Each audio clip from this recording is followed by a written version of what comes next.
What is up, everybody? Welcome into this post-game edition of the Pack a Day podcast. I'm your host, Andy Herman. You can follow me on Twitter at Andy Herman NFL. Of course, you know the two wonderful people joining me today that I really need here with me today because we've got a lot to talk about and it's not all positive. So I'm going to need a lot of them today, and I'm very excited that you are both here. Of course, you know Perri Goldstein at Perri_Goldstein of Packs What She Said fame. Of course, you can find her here on the Pack a Day podcast as well. She's amazing. Perri, how are you doing? I'm good. So much Andy time this week. I was just on the radio with you.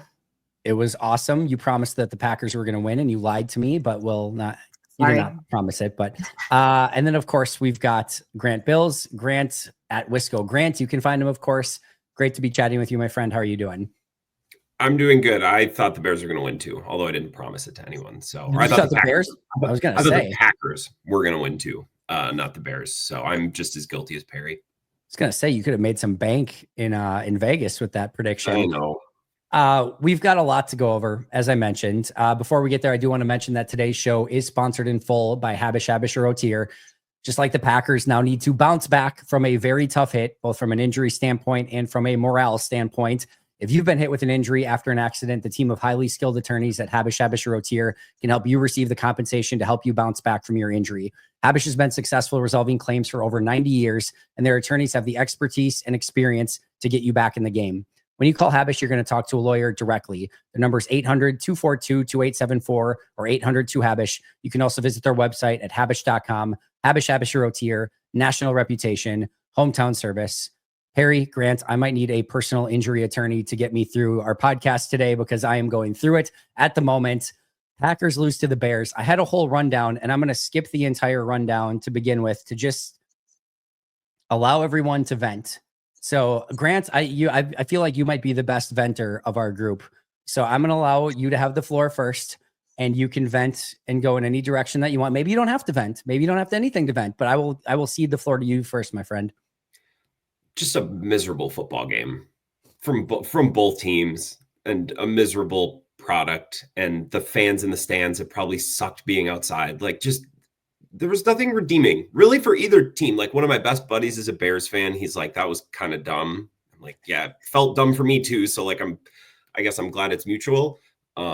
Just an awful game. It was poorly coached. Lots of things didn't make sense. And I don't really criticize coaches that much. Like, I'm perfectly okay coming away from a game thinking, oh, like one team made plays and one team didn't.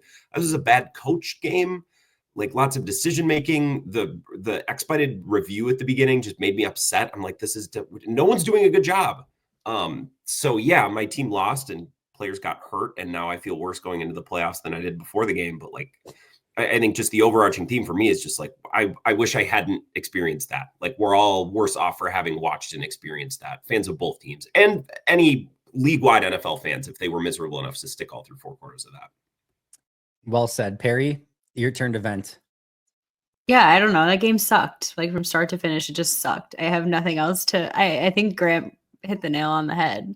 Packers didn't show up. Some did, some didn't. It was a game they should have won. Like, I think my overarching like anger or frustration coming out of the game is like, is this how you want to go into the playoffs? Like, is this the vibe that you want to take into the playoffs? That game, really? I feel like I would have felt better if they would have just said, like, we're going to sit our starters. We don't care if we're the 6th or the 7th seed. Let's just like be healthy and like see if we can win with Malik, because like they can win with Malik and their backups. And they probably could have won that game with Malik and their backups and ended up not mattering because Washington won anyway. So like, I don't know. It just felt like it was in this like weird no man's land of like a really shitty half-ass attempt at winning a football game that with their starters should have been a blowout, but wasn't. But then it was not their starters. And I don't know. I just found it to be a really embarrassing showing, to be honest. I just really didn't enjoy watching it at all. And yeah, it really sucked. It was not a fun Sunday. Well said. I have so much that I want to hit on from what you just said, Perri Goldstein. Does anyone care one iota that the Chiefs lost 38-0 to the Broncos with their backups in like league-wide? No, right? Like, that is by far and away the better way to go in this situation. It's certainly with the benefit of hindsight. Like, that would have been a much better if the Packers just went out there and like, we are going to play this like it doesn't matter at all. And they just got 38-0. And it was because they had backups everywhere. Nobody would have cared. I don't think one iota. And it's just like, yep, they're just prepping for the playoffs. And what you said, Perri, being in no man's land is my biggest critique in this game. I agree with Matt LaFleur, and I talked about this in the live post-game show, that I do believe that this is a damned if you do, damned if you don't sort of scenario. You don't play your starters, and then if you come out slow against Philly and everyone's like, well, you literally just, did an exhibition game the week before and didn't care about it at all. What did you think was going to happen? Everyone blasts the coach for that. And then you play your starters and it doesn't look great, or, Christian Watson gets hurt, Jordan Love gets hurt, etc. Everyone's like, what were you doing, you idiot? Why would you even play your starters in a meaningless game like this? And again, you're screwed sort of either way. That's all fine and well. That is something that you have to do as a head coach, is pick a path and then live with the consequences of that path that you choose. But my God, pick a damn path. And I would have been fine with either scenario, just not this middle ground crap fest of, and you could hear it in Matt LaFleur's voice, or not the voice, in his words in the post-game press conference of their plan was to get out to an early lead, pull the starters, and get out of Dodge, basically, get ready for the next game, and then rest everyone. They didn't do that. They weren't, I don't think, it's certainly clicking on all cylinders early to be able to get up in a lead. And then it felt like they were in this no man's land of, should we try? Should we not try? We're going to pull Josh Jacobs out, but Xavier McKinney and others are still going to stay in. Then we're going to pull Kenny Clark out for the majority of the second half. But when the game's on the line at the end, we're going to send Kenny Clark back out there after not playing for a huge chunk of the second half. It just felt like they were straddling this impossible line in complete no man's land of, we're not exactly sure if we want to win or don't want to win, or play our guys or not play our guys. I don't care which one you choose, just choose one. And they ended up in this worst case scenario where they look like crap, they play like crap, and they get injuries, and they don't get momentum, and you lose everything that you wanted to accomplish going into this game. So yes, brutal, frustrating, disappointing, stupid, all of those are apropos. But I think if they just would have picked one lane and gone with it, there would have been a lot more, all right, cool, I'm happy that you chose a decision and went with it. Yeah. Yeah. And now you have like injuries to contend with and question marks, and I'm sure we'll get into those. But and I don't know, there's also something about like not getting up regardless of who is playing for a rival, because you knew the Bears had nothing to play for, but you knew that they were going to walk into Lambeau Field and just want to like play spoil to the end of the Packers season, because of course, like what else would they want to do? And they didn't even look that great. Like I thought the Packers defense did enough to win that game. So it was just a very confusing showing. And again, if it was like an any other week, I would have been like, all right, that was weird, but maybe they can course correct out of that strangeness. But like, you're about to go in now to play one of the best teams in the league on the road. And I just don't like the trajectory of like the momentum that they're on coming out of this game. Yep. One more thing to vent on really quick, and then we'll get to the rest of our topics. That's an inexcusable end game from Green Bay, regardless of anything else that happened. And we'll talk about like what mattered in this game here coming up right after this. But to me, that's the one takeaway that I kind of have from this game of like, I think this was a mostly like, who gives a crap? It doesn't ultimately matter all that much other than the injuries, of course. But I don't know how you get to that end game and the timeout situation prior to kicking it. I get that he was thinking he was going to go for it and then sort of changed his mind last second, and he owned it. He said like that was his mistake or what. Matt LaFleur owned that it was his mistake or whatever. But like, that's a really bad look in that situation of like, you have to know what you're going to do, have conviction in it, and go for it. This there just feels like a lot of lack of conviction in this game and anything that they wanted to do. And then how you end the game, basically, where you allow them to have the entire middle of the field open. You could see that entire situation coming from a mile away, where the middle of the field's open. You're going to pick up 15, 18 yards, whatever it was, get down to Spike, and there was going to be time left remaining for, we're not talking like, well, even if they accomplish that, they're going to have to kick like a 59-yard field goal. Like it's a 50-yard field goal. And Brandon McManus just crushed a 55-yarder. Like this is not an impossible field goal. How you, in any way, shape, or form, after Caleb Williams had zero potential or ability to throw the ball downfield all day, have 3 safeties chilling a billion yards down the field and leave the middle of the field wide open, just play the sidelines and basically say, not basically say, you can have this. We're giving this to you.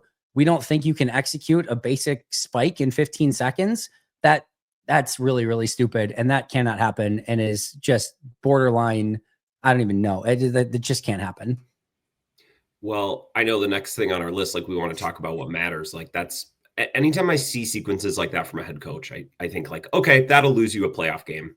You know what I mean? Like that's the type of thing that we talk about after a playoff game. And there was the halftime sequence in the Niners game where Jordan Love like just starts uncorking deep bombs. It's like, whoa, you got multiple timeouts. You're at the 50. Like what? And Matt LaFleur couldn't get his arms around that. And then the time was it. What was the game within the last couple of weeks where they just let like 60 seconds, straight up 60 seconds roll off the clock before halftime? And I'm like, what? So like, yeah. And I can't remember which game it is. It doesn't matter. Like everyone remembers it. And then that sequence at the end of the game where Matt LaFleur is running hurry up for some reason. And then after the game, his explanation is like, well, I thought maybe we'd go for it. And then I hear that like McManus is confident from there. It's like, well, Rich Bisaccia is the associate head coach or the assistant head coach. Like you guys are on the sideline together. It's not like he's up in the booth. As soon as you took possession of the ball, like why wasn't that conversation happening? And it's not like I don't know. It's not like you're hyper focused on clock management because that got bungled too. So I think I like Matt LaFleur based on what I hear from Packers fans on the radio, a lot more than most like the last couple of weeks. But that was the one moment. It's like, okay, well that loses you a playoff game. Like that's what sends you home. And then we spend the entire offseason talking about. So if we're going to talk about what matters from this game, it was the end of the game sequence, because that is something that worries me moving forward. Like, okay, Jaden Reed fumbled. That's one thing. Or Malik Willis didn't feel the pressure. He's a backup. But that end of game sequence, that's something that I'm not going to forget about. And I'm going to be thinking about the second the Philly game starts next weekend. The simple thing here is like a very common conversation that you have after field goal warmups is for the coach to talk to the kicker and say, what's your range for today? Oh, okay. And like Bill Huber knew and Rob Domofsky knew because they were tweeting out pregame where he was hitting from in the pregame warmups. I was like, yep, he was good from 57 in pregame warmups. They're tweeting it out, before the situation even arises. Like as a head coach, you have to know, all right, he feels comfortable from 56, whatever it is in this game. We're at 55. All right, let's let this wind down. We're going to send McManus out for the field goal or they're going to have to take their final timeout. But you just cannot have that situation happen. And it seems like a very simple fix. Like that was the most mind numbing, I think, LaFleur moment, that, and then following it up with you call a timeout and then allow that defense to happen, which is a Jeff Hafley play call. But that goes through Matt LaFleur's headset to confirm when you call the timeout first to make sure that everyone's on the same page with the play, that everyone knows exactly what they're supposed to do. And then just to allow that, like, if I didn't know better, it felt like we'd actually rather play Philly. And I clearly don't think that was the case, but like it was so egregious that that's what it almost felt. And it was, I'm not saying it's that very clearly, but that's what it almost felt like because it was such an egregious decision in that situation. Perri, what mattered in this game, if anything? The injuries. We probably lost Christian Watson for, if not the playoffs, an extended period of time. Don't love seeing a non-contact injury. I also am on the train, and if anyone's listened to anything I've said in the last season of Christian Watson is a huge factor in this offense. It doesn't matter if has the ball in his hands, which I think he's been one of the best pass catchers on this team so far this season, but just in stretching the defense and in his deep threat ability. So not having him for the playoffs is just brutal for an offense who's been sputtering a lot in the last couple of weeks. Also, I think Jordan's probably fine. I'm not super worried about that one. I think Christian is the big. You guys said it. Matt has some weird tendencies the clock management stuff, but also like his decisions to go for it and not go for it. Like I feel like half the time I would do things in his reverse.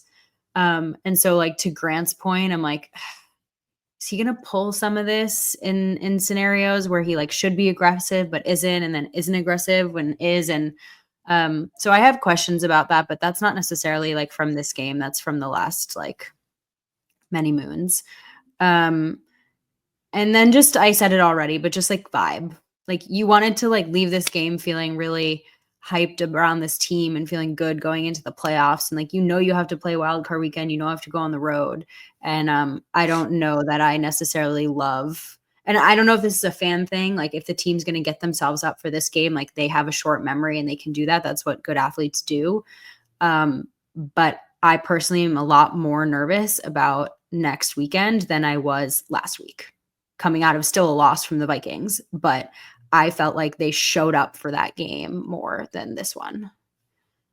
Yeah, I agree with that. I'm more, the Vikings game worries me more than this one, because to me, this was not a team that had anywhere near A+ level of focus or intensity, or like this was just a crappy football game that I think for a lot of it, the teams were, I don't want to just say like going through the motions, but again, it was this weird middle ground of like, we kind of care, but we don't really care. We kind of care again. We'd like to get the win, but we're not going to play Josh Jacobs in the second half. Like it didn't have any sort of real football game feel to it, other than, again, just a weird vibe throughout the entirety of it. So, but to me, the fact that, again, the Minnesota game you went into knowing that, again, you have a huge chance to get the 6th seed, that you're doing everything that you can to really want to show that you can win a game against the best opponent on the road, and you start flat in that game.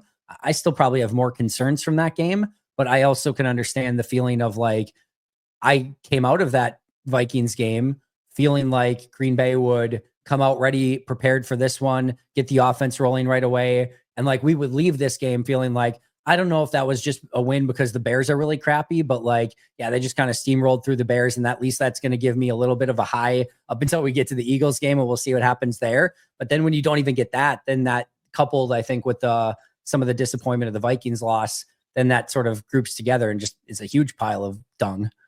I think they've just been beating up on bad teams, and that's like what a good team should do. So to watch them not beat up on a bad team was like disconcerting going into the playoffs. And then, I mean, this is probably something for the off season, but just like their record within their division is also a little bit concerning to me. I don't know, like 1-5 is just not great and not where you want to be. And we can probably talk about it on a later date, but that's like an asterisk I also have on this game. Fair. The division, tell me, I'll be really quick because I know this isn't today, but like you tell me, I don't want to excuse it away as fluky because they played some of their worst football in their divisional games, and I'm not excusing that away. I feel like this season has been odd in that they probably should have beat the Vikings or the Lions once or twice, and they also probably should have lost some of their other games. You know what I mean? Like if they have the exact same record and they lose that game to the Jags, but they win another game against the Vikings, like, you know what I mean? Yeah. It feels like the chess pieces, there's the same amount of chess pieces and the same type of pieces.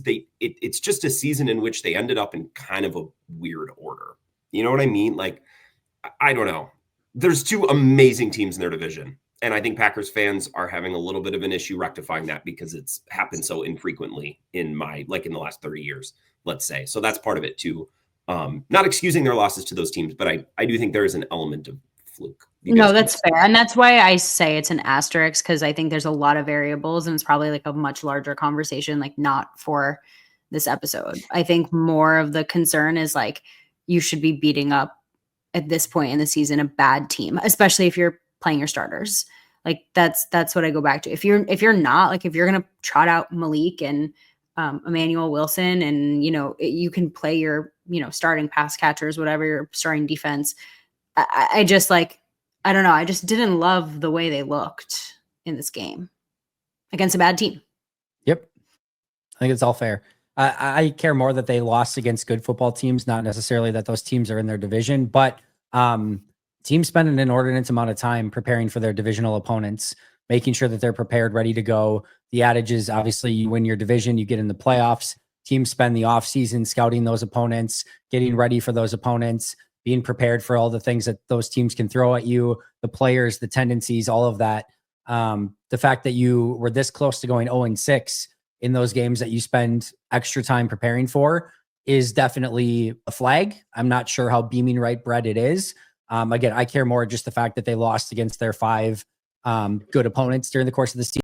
It just so happened that 4 of those games were against 2 of their divisional opponents. But yeah, I do think it's at least interesting. There's a little smoke there when you can't perform well against the teams in your own division when you spend that much time focusing on them.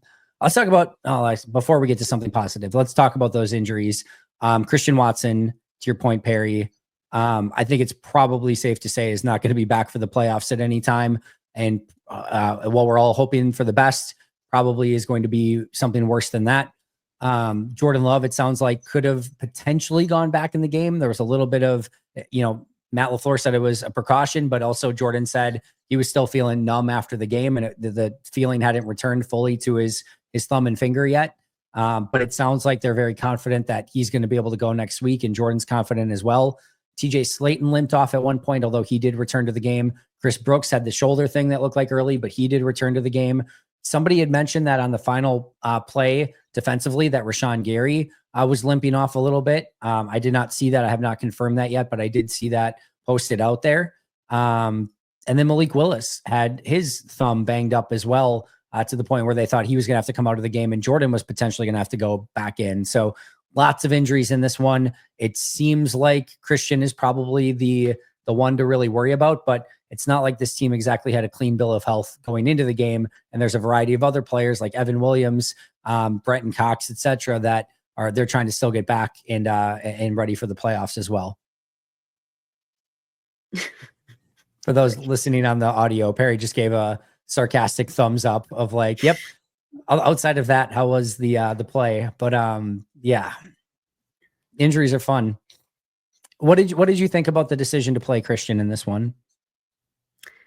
I thought it was fine. Again, if you're going to go full throttle, play your starters, then play your starters. But if he wasn't fully healthy, then I would have preferred to have him sit. And if you're clearly going to, pull Josh halfway through, etc., and like try to get some rest, then there was no point in him being out there.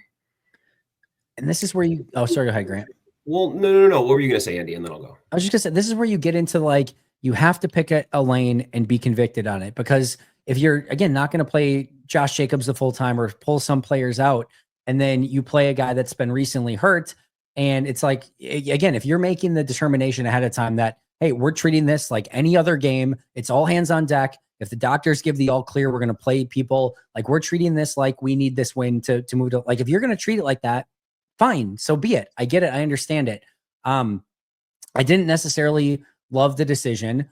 I don't think you can necessarily fault if the medical staff is saying, yep, he's good enough to play, and Christian saying, yep, I'm good enough to play. Having a non-contact injury, there's, yes, it could have been related to him overcompensating. It's probably just a fluky nightmare scenario. This is not exactly a player that has had a clean bill of health ever, seemingly, in his career, which is maybe another reason to sit him. I get that, but I don't know. You end up again in this weird, bizarro place of like, I understand it, but like, I also think that you probably just should have rested him. What I really hated here is that Matt said in his press conference after that the Romeo Doubs illness and him unable to play was a huge factor in the decision to play Christian Watson in this game. How and why? Again, like, if this is the case where he wasn't going to, like, probably not going to play if Doubs was good to go, then now why are you pushing him to go in this game? Because, like, you have Malik Heath, you have Bo Melton, you have Jaden Reed, Dontavian Wicks. Like, you have good receivers, and you've got, last I checked, I believe still at least 2, if not 3 wide receivers on the practice squad that if you need to call, they have an open spot on the roster still. Like that they didn't, with Ja's injury, that they didn't bring, they brought 2 elevations up. They still had an open spot on the roster. call up another receiver if you need to. Like if the determination going in was, we are all hands on deck. We're playing this game to win. We're trying to get the 6th seed. That's what we're doing in this game. Okay, cool. I get it. I understand it. Let's do that. And I will live with the decision, no, one way or the other. But if it comes down to yep, he played because Romeo Doubs got sick, that is a tough pill to swallow for me.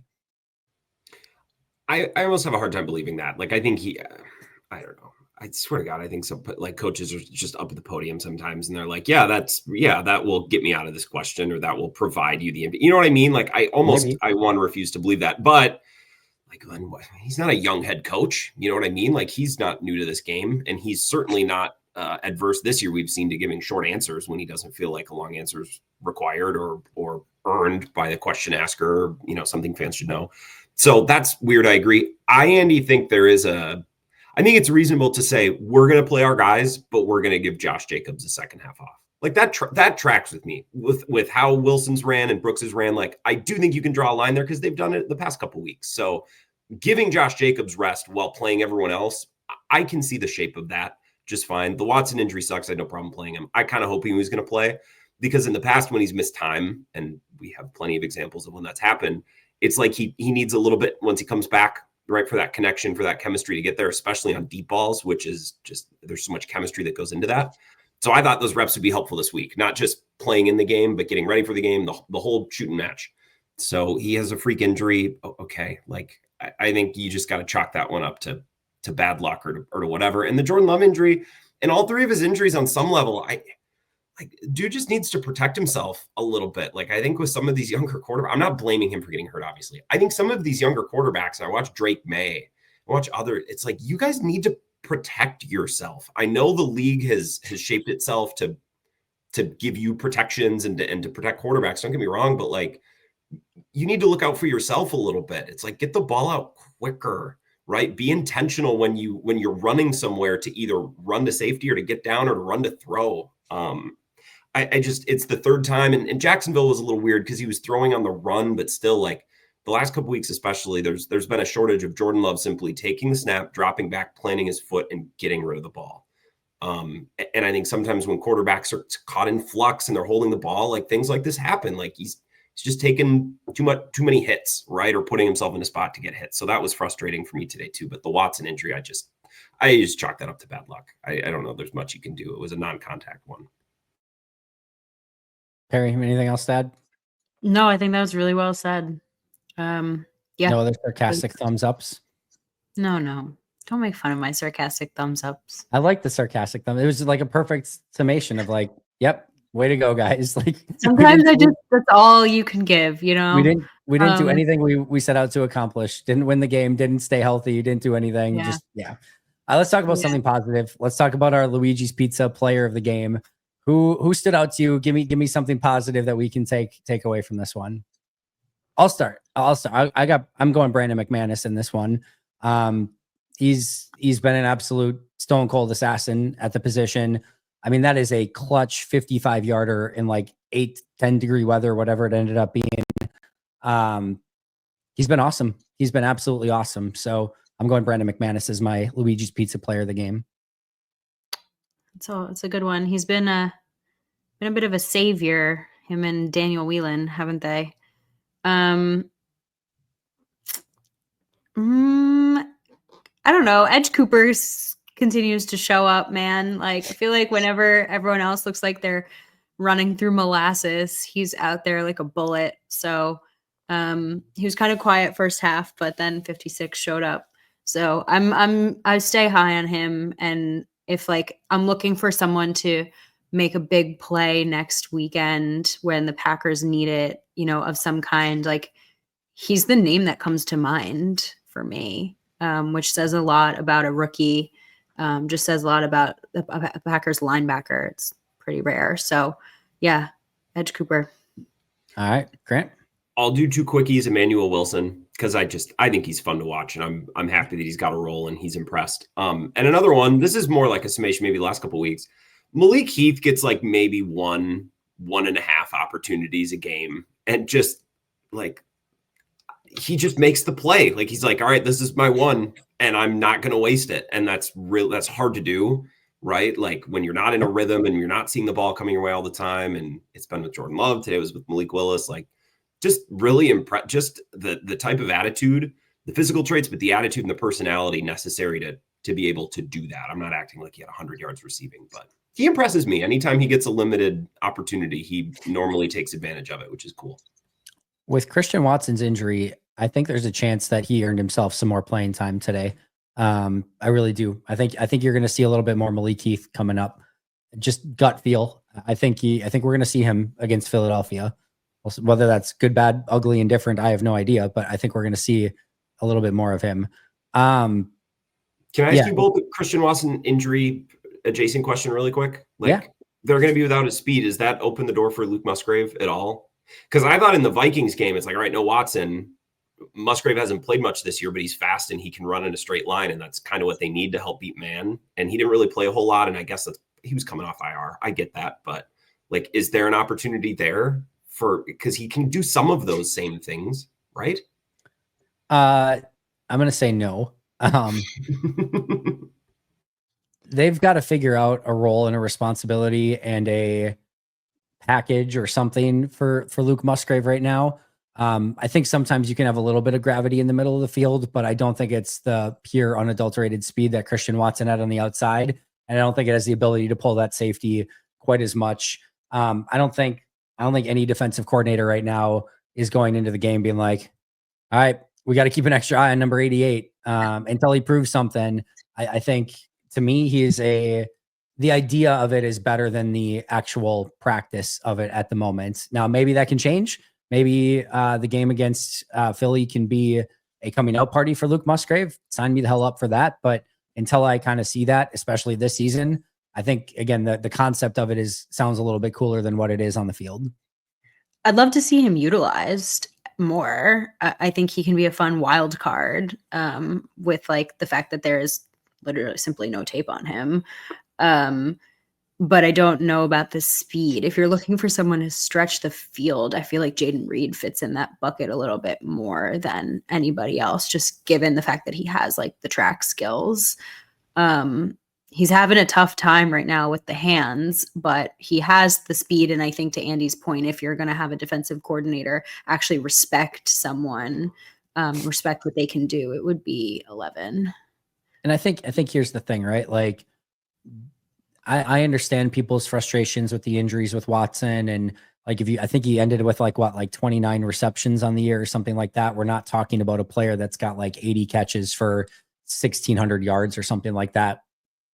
But there is nobody else in this offense that fits that role just like Christian Watson was. And maybe you can argue you wish you had somebody better than that could do it even to a higher degree than what Christian Watson brought. That's fine, but they still don't have that type of player. Bo Melton can do a little bit of it with his speed. Jayden Reed can do a little bit. Maybe Luke Musgrave can do a little bit of it. There's different pieces that you can utilize in different ways, but none of them quite to the extent and level of Christian Watson. And it's why he's an important part of this team. And it's why even when it is only 29 catches for 600 some yards, his gravity still matters to this offense and is a big piece of this offense. Like Perri was saying earlier, even when he's not grabbing 60, 70, 80 balls, and they just don't have that exact guy, for better or worse. And we'll find out. But I think it's probably going to be worse. Don't know. Or unfortunately, I will say we don't get a victory pizza this week from Luigi's, but I'm going to definitely have 2 or 3 Luigi's coping pizzas, I think, to get me through these next couple of days until we look forward to Packers Eagles, to say the least. All right, let's quickly go through offense, defense, special teams. I know we've obviously hit on these adjacent in our conversation so far, but let's start on the offensive side of the ball. I'll start really quick here. Disappointing for me was once again the slow start on offense. And Jordan said post-game, listen, they didn't do anything exotic. They did a lot of cover 3, single high, nothing out of the ordinary or extraordinary.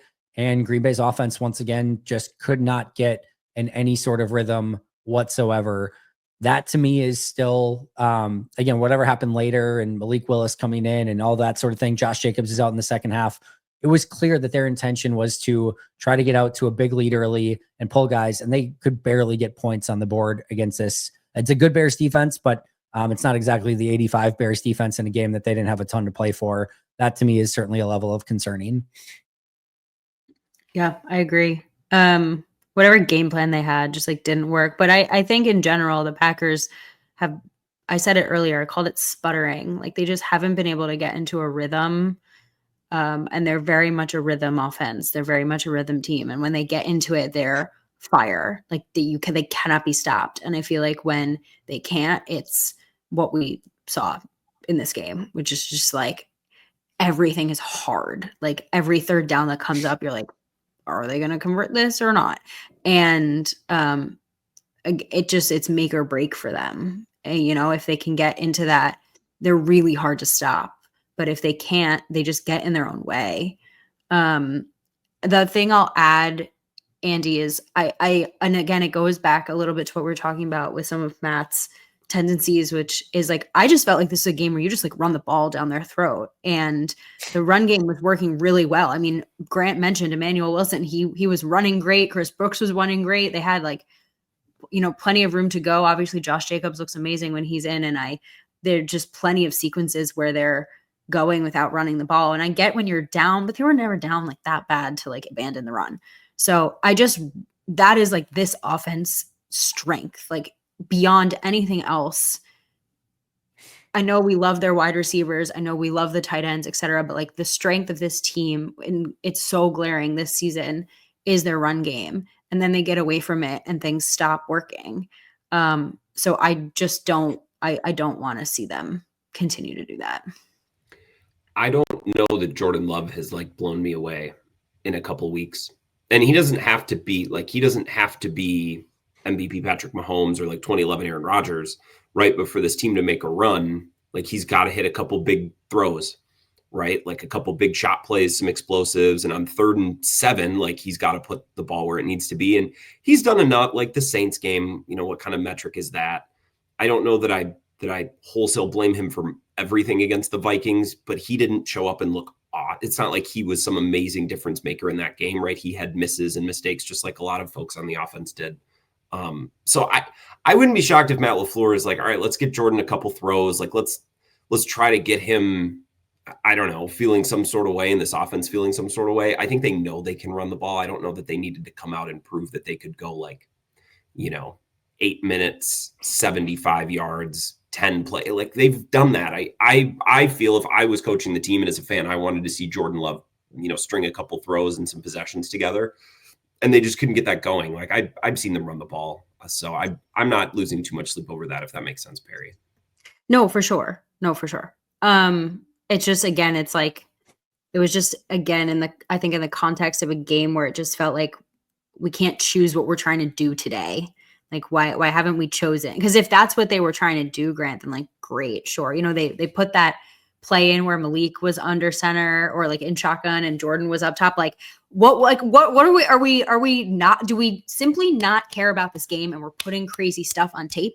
Is that what we're going with today or not? Like that's like why I was just like, what are we doing here?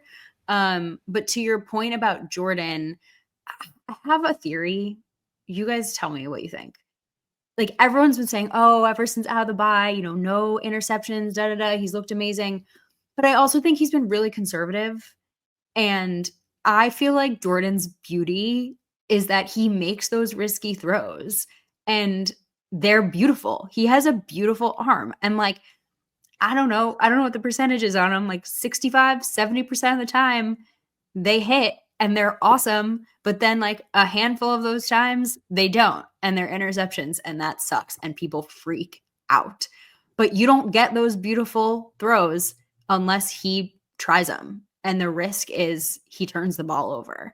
And I feel like we're losing some of that Jordan magic that, Grant, you've said that you haven't seen in the last few weeks because he's trying to protect the football, which again, fine. Like, of course we want him to protect the football, but not at the expense of a big play that I know he can make. One of the hardest parts is figuring out how to balance when to be a game manager and when to be a playmaker. And you can tell, I think in his second year, Jordan's still feeling out and trying to figure out when are the right moments to take those chances, when are the right moments to thread those shots and take those chances, and when are the moments where I just need to eat it throw the ball away, take care of the football. And what Matt said a lot last year still resonates with me right now of like, this is not just a Jordan thing. This is an entire offense thing. I don't think the wide receivers are doing a great job of getting separation right now. I don't think there's been any sort of rhythm on offense. I don't think, I talked about this in the live post game. The beauty of Matt's offense early on in his career and in his tenure was you had base plays and then plays that built off of those base plays and then counters to those plays. And they would show one thing and then do something off of it and something off of that and something off of that. And whether it was the illusion of complexity or whatever you wanted to call it, they had sort of a structure and a rhythm and a reason for almost everything that they were running. And I feel like because a lot of really good defenses and defenses around the league have really studied his offense and Kyle Shanahan's offense and Sean McVay's offense and tried to figure out the strengths and the weaknesses. Just like every good coach, you have to evolve, make changes. They've done some pistol stuff. They've done the spinner stuff. Like they've innovated in certain ways, but it doesn't feel like it has that same connectivity that it had earlier in his career. And even when they were scoring 30 points per game, even when they were getting explosive plays, it hasn't felt like truly connected, rhythmic, whatever you want to call it, through the course of this season. And I don't think that's just on Jordan. I don't think that's just on Matt. I don't think that's just on the receivers. I don't think that's just on the line. I think everyone needs to be a degree of better. And sometimes these things click in weird ways where they just figure out one small degree of doing something a little bit different and then figuring out a play off of that, and it clicks at the right time, just kind of like it did last year. And sometimes it just doesn't come. And they're in that perilous line right now of like, they kind of need it to happen now. It's practice time is over. The final test, at least the first test, true test, is coming up on Sunday. And they've got to show that they can evolve it again, find their rhythm at the right time. But I think Jordan is a key, a piece of this, whether it's a big piece, a key piece, whatever you want to define it. I think he's got to be better. I think his vision's got to be better. I think he's got to throw on time, but guys got to get open. They've got to protect, and they've got to have good play calls in the right situations. It just hasn't been good enough all the way around consistently. But Jordan is absolutely a piece of that, in my opinion. I had a caller or two on my show last week bring up because we were kind of talking about the season big picture. I'm like, look, if they finish 12-5, if they beat the Bears and now they're 11-6, it's like, would you consider this season a success? Like if I would have told you before the year, they're going to go, 12-5, 12-5, 11-6, whatever the record is at that point, it's very good, right? Like, wouldn't you have thought that's a nice step in year two? Because a lot of Packers fans, I don't think necessarily feel that way right now because of the divisional record and their standing with the Vikings and the Lions. And I get that. But something that came up was I don't know that these wide receivers, I think they're good. And I still I enjoy it. It's a fun group to watch. I don't know if any of them have really taken a leap. In fact, I think if anything, Wicks, who's come around nicely, like a little bit of a sophomore slump, Jaden Reed has made nice plays, but then he's also made some backbreaking mistakes at the worst possible times. Like, I don't know that anyone in that group other than Tucker Kraft has really taken a big step to help out Jordan Love. And look, sometimes Jordan Love has got to, put a ball in a tight spot, and he hasn't done that. But to your point, Andy, sometimes it's line, sometimes it's LaFleur, sometimes it's Love. And I think big picture with this offense, which tough is the way that my dumb football brain reads this offense is they're a run first team that occasionally hits home runs in the passing game, right? That's kind of the recipe for them. They're not a super precise short to mid distance passing attack. And the problem is when you get off to a slow start and the passing attack is kind of put in the back seat and you can't use it, well, then you're left with what? You're left with looking for big plays, which gets much more difficult to do when the pass rush is bearing down on you because you're behind and you can't run. So I think that's, again, my stupid football brain trying to dumb it down, but I think that's been a little bit of their problem when they've fallen behind in some of these, especially against teams like the Vikings and the Lions. And I think that's a big picture. That's a composition of the offense bug as much as it is execution by any one individual player or position group. Really quick, let's go through the defensive performance in this one.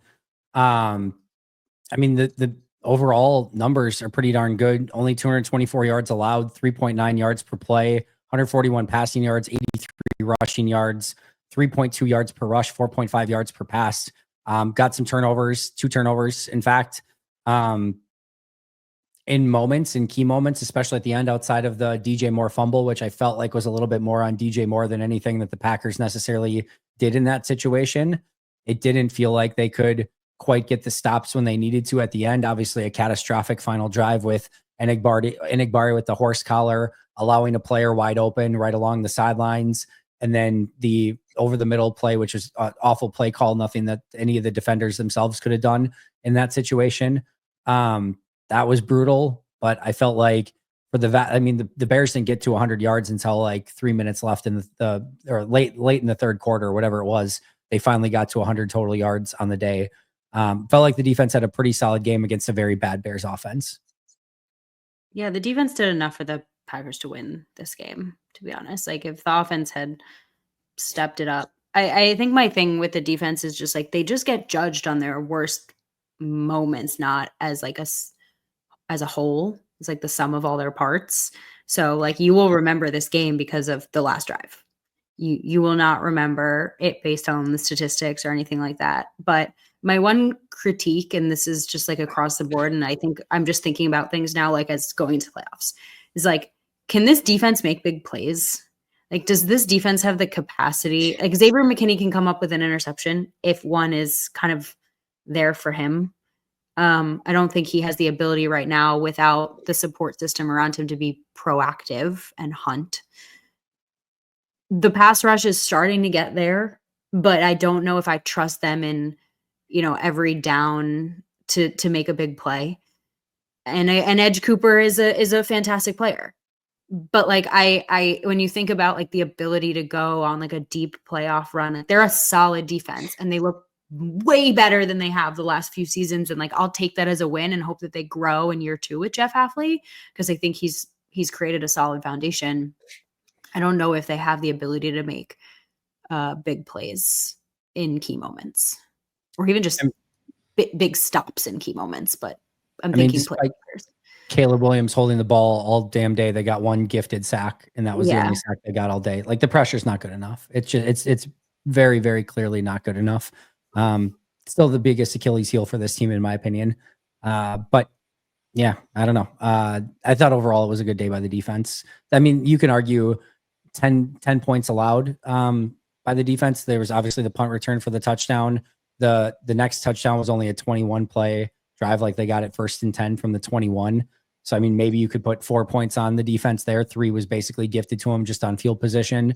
You have the 61-yard drive that ends with a 32-yard DJ Moore touchdown, and then the final field goal of the day. So, I don't know, somewhere between 10 and 14 points is probably on the defense in this one. I mean, that's a good enough. That has to be good enough to win. I don't care if like Sean Clifford's at quarterback. That needs to be good enough to win. No, I'm 100% with you. 100% for this specific game. What about? Oh, sorry, go ahead, Grant. Well, no, Chicago didn't get to 100 total yards until 6 minutes left in the third quarter. 6 minutes. I was just checking. So they had at one point like 14 points and 15 yards or something ridiculous like that. Perri, your comment about like, well, they're going to get judged on their worst moment instead of the entirety of their performance. And that's true. Like, that can be unfair, but God, it feels like that final drive when you need to stop. And I know they got one against the Rams earlier this year. They're capable and they've done it. I want to be fair. But like, sometimes when the defense has an opportunity to win a game, I don't always feel great about it. And to defend Jeff Hafley in the defense, the offense is, and we miss this often, the offense is allowed to go in the game too. You know what I mean? Like, they convert on that 3rd and short, then they run the clock out. There have been opportunities for this offense over the years, playoff games especially, to slam the door, and they left it in the hands of the defense, and the defense didn't do it, which we can critique the defense for. But the offense is allowed to win games too, and I think sometimes we lose that. And the offense certainly had many opportunities to win that game today. I mean, between the 3 phases, the defense is hardly what I have any concern over coming out of this game. I mean, still, again, some couple moments towards the end for sure, but like, again, the defense gets by far and away a passing grade in this one for what would be, a winning performance.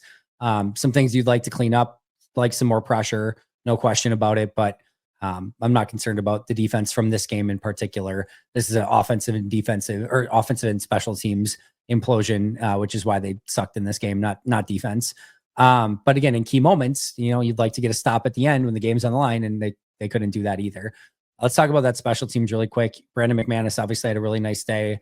Waylon was okay. Had the nice play to catch the high punt, but you had a hold to start the game on the we're going to take the ball and we are immediately going to commit a penalty on special teams. You have the high snap that was almost catastrophic early on, a punt return for a touchdown allowed, the multiple big kick returns by the Bears. Like, that was probably as bad of a special teams performance as we've seen this season, I would say. There's certainly been worse ones in the recent memory, ones that have lost them playoff games for sure, but that was a bad performance by the special teams.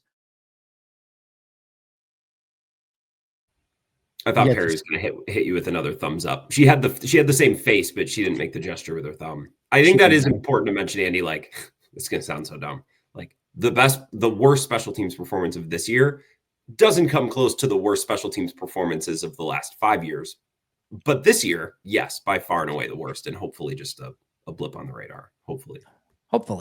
They got to get it cleaned up, obviously, before Philly. I mean, they cannot go into Philly and have a poor special teams effort as well. Like that, like it's going to have to obviously be all hands on deck, and they're going to have good games in all phases, but a really awful special teams play, whether it be a punt return for a touchdown, a block kick, anything like that, is going to really, really massively sting. So they got to get all of that cleaned up.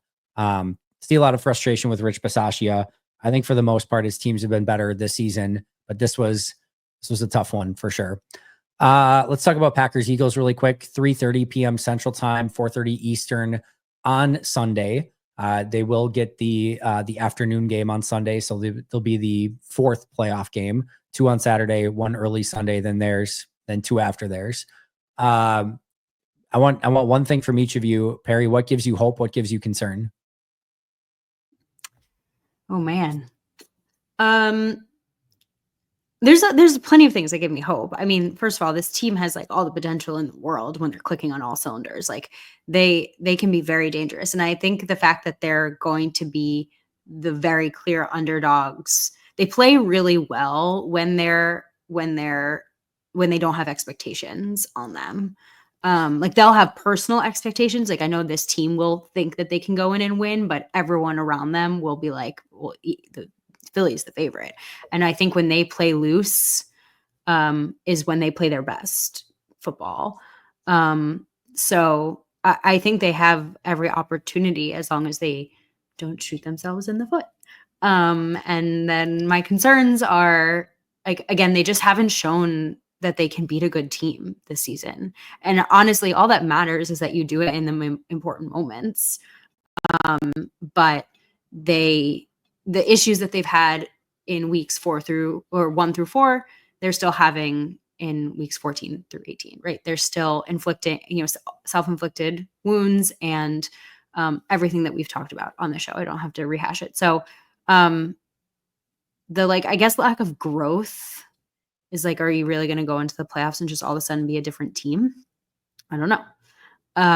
But magic happened last season, so like they're fully capable. But I just don't know if this team. I think we've seen what this team's ceiling is this season, and I don't know if it's a ceiling that can go in and beat the Eagles. But any given Sunday. Grant, concern and hope. Concern. I mean, the Eagles are really good, and I mean, just one specific thing off the top of my mind, like the Eagles have the corners and the defenders to, I think, match up and play man against this Packers skill group, which becomes a much easier task without Christian Watson, we assume. So I think that's where my mind goes first. That allows them to then commit more bodies and more attention, in theory. Again, I'm not a football coach, but to stopping Josh Jacobs in the run, right? So I guess the hope, Jalen Hurts is not your prototypical drop back passer who's going to attempt 40 passes a game, right? And I do think there's a weird world in which the Packers' limitations at corner and lack of a pass rush actually is a worse matchup for a team like the Bucs. Like, you know what I mean? Like, maybe you can make that argument if their pass rush, which isn't very strong, can just contain Jalen Hurts, right? Like maybe there's a lane there. They're going to have to stop the run, which I actually feel better about this defense stopping the run for the first time in a while. I know they weren't great today, but for the last 2 months, they've been pretty solid. And I think they could have a fighter's chance to go in there and hold their own against Saquon in that line. A fighter's chance, not a great chance. So I guess that would be I'm working hard to come up with a way to be hopeful. But that would be my lane, I guess. Yeah, I think for me, they're due for a win like this, and we've heard from Goody and Matt for forever that this is a team that gets pissed off when they don't play well, and they're film junkies and football junkies, and they live and breathe football, and they respond really well in moments like this. And all right, now's the time. Go out and show it. Prove it that you have it within your DNA to go out and win a really tough game on the road after facing adversity and playing at a different level than really you've shown this season. I think that's what gives me some reason for hope and optimism. I think there's a really good team here. Just don't think it's quite gelled together the way that we all wanted it to up until this point.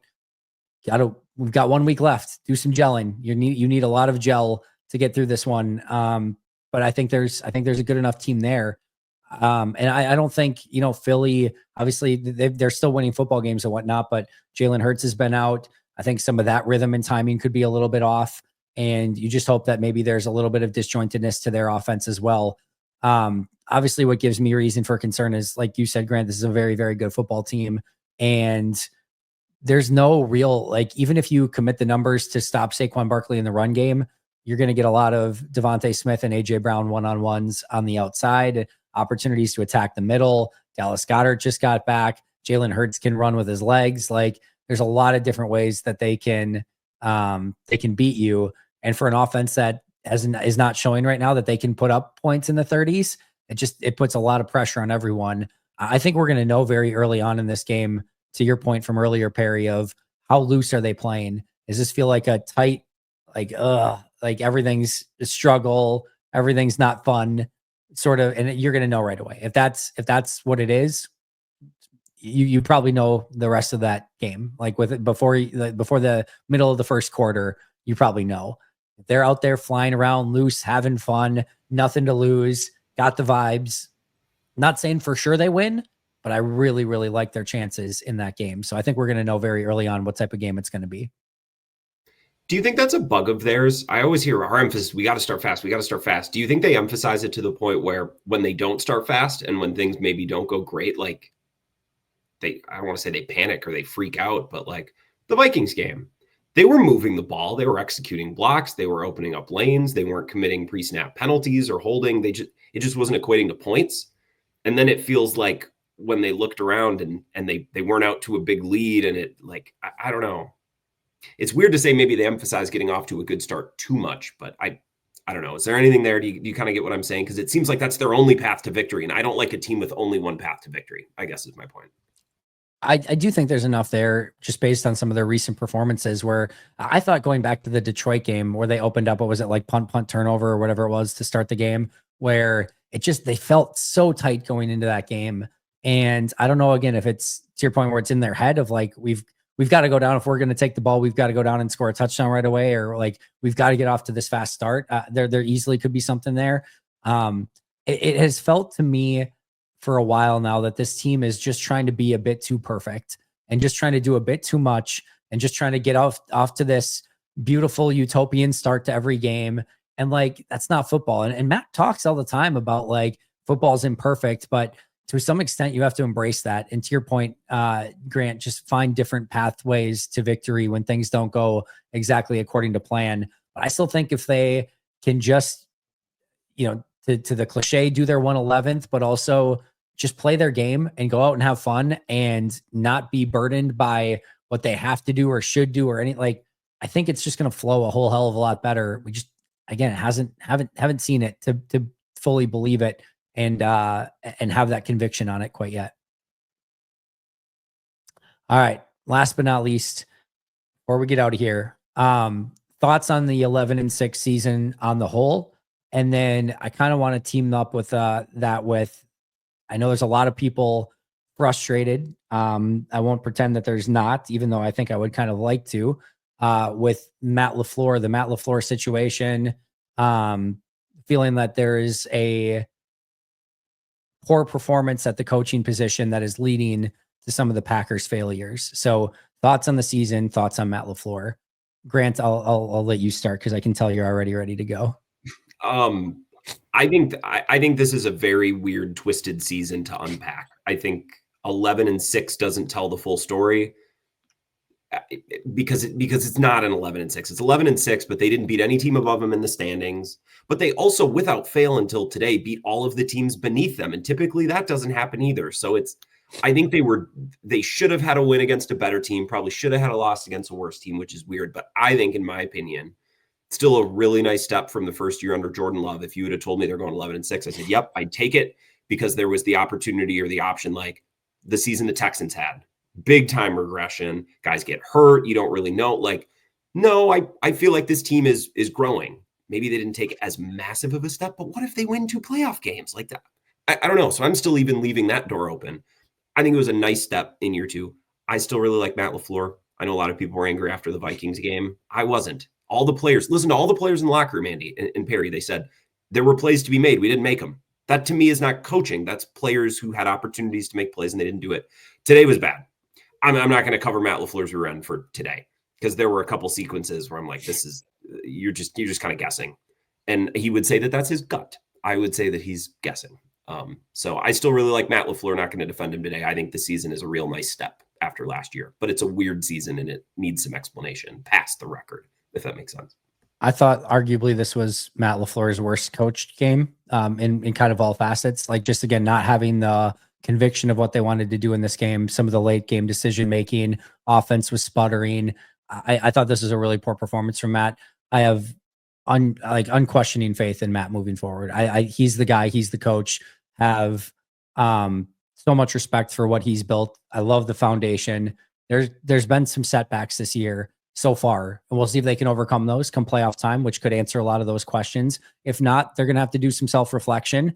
They're going to have to figure out how to overcome some of those mistakes from a coaching standpoint, offensively, defensively, special teams.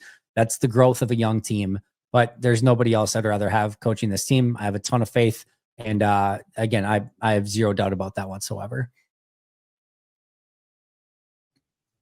My turn? Yeah, you get it. You get the final word. Not just your turn, you get the final say. Oh boy. No, I agree with a lot of what Grant said. Like, I think you have to kind of look at what this team is doing bigger picture than just this season, which is really, really hard to do. That's my first is just like, this was a really nice step forward from last season. And I think you left the 2023 season being like, Super Bowl. And it's like, okay, well, yes, like we all agree that this team has it in them, which is amazing to get that takeaway out of the 2023 season. But they're still very young. There's still a lot of pieces that needed to be put together. They're trying to do that. And they made the playoffs again. And we're going to see how they do once they get into the dance. And I think we'll have a better determination. At least I will personally have a better determination on this team after the playoffs. Because I think it can go in like one of two ways, and we'll feel very differently about them. If they like make a playoff run and all of a sudden like come together, we're like, oh my God, look at this team and look at what, right? We'll have much different reactions. They got a fluky year in the division. They just got a really weird year in the division where you're 11-6 in any other division. Like, you're winning and you're getting a home game and nobody's questioning your season, but you're in a division where you're third. And you know, your two teams we're recording right now, Sunday night, the other two teams in your division are fighting for a 1 seed right now. I just don't like, you look at the NFC South and like they could barely make the playoffs with a 500 record. So I think that we have to like take some perspective from this season and just say like the Packers are a very good football team. They're the 4th best team in the NFC, in my opinion. And the two above them are in their division. And that's just a really weird place to be. It also means they're going to get the 3rd place schedule in 2025. So think about that with the silver lining. Which is bizarrely a very difficult schedule. Okay, shush. Sorry. But right. So I just like to wrap it up basically is like, I agree with Grant. I don't think you can look at 11-6 and just say, oh, good season, good solid season. Cause there were a lot of variables and there's a lot of context in that 11-6 season. Jordan Love got hurt. He missed a few games. There's just a lot there. So I look at it like a big step forward and I look at it like, let's see what they can do once they get into the playoffs, but weird year. Just really quick. And I agree with everything you just said, PG. home games, Bears, Lions, Vikings, of course, Philadelphia Eagles, Washington Commanders, Cincinnati Bengals, Baltimore Ravens, and then you get the Carolina Panthers as like you get Panthers and Bears at home. Everything else is literally Lions playoffs, Vikings playoffs, Eagles playoffs, Commanders playoffs, Ravens playoffs, and then Bengals, Burrow, Chase, etc. Right? Your away is Bears, Vikings, Lions, Cowboys, which we'll see what they are next year, Giants, which is easy enough, Browns, which is easy enough, at least as of now. Steelers on the road, Broncos on the road, Cardinals on the road. So not anywhere near as tough of a road schedule, but still not a easy schedule, although Pittsburgh is likely to be in Ireland, at least per reports. But that is your... We say that every year, but then teams ended up being bad that we expect to be good, and teams are good, like for sure. Like we thought the Dolphins game was going to be hard, and it wasn't. So I don't know. Yep. Yeah.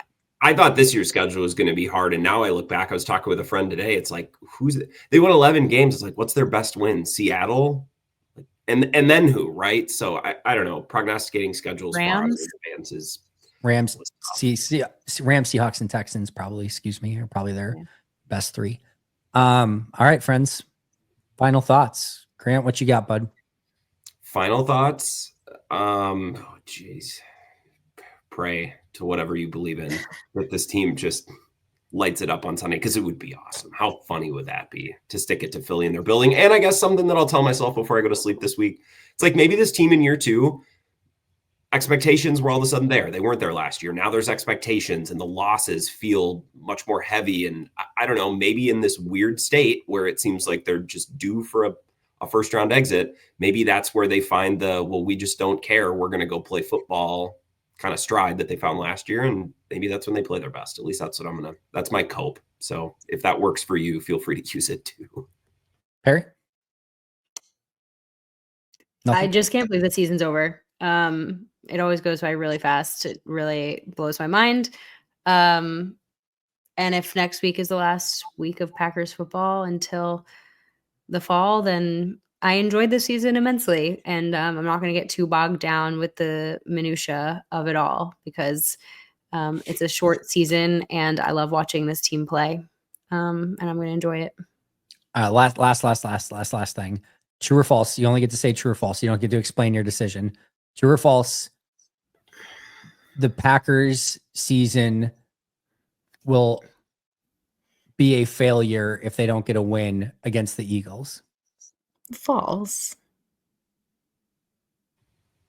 False. It's me. I say false. I think it might be true.